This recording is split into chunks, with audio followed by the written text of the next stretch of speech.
Diretsahang tanong na po sa inyo, kayo po ba ay pabor o hindi sa naging desisyon nitong mga maestrado na sabihing unconstitutional itong articles of impeachment laban kay VP Sara?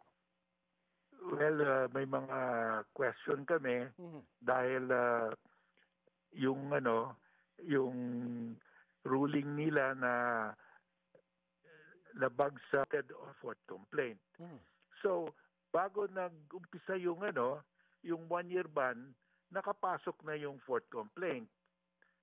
So, ang mali nila, akala nila hindi binoto, the House did not act on the fourth complaint. Sabi nila, hindi raw the House did, conclusion nila na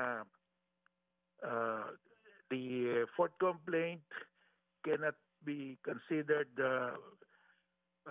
filed on time because the 1-year had started to run. Mali yun because before the 1-year ban started to run, the House voted.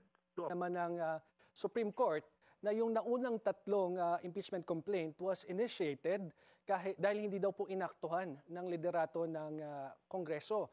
And in fact, sinasabi niya po doon na it was shelved and at the same time ay dismissed in effect.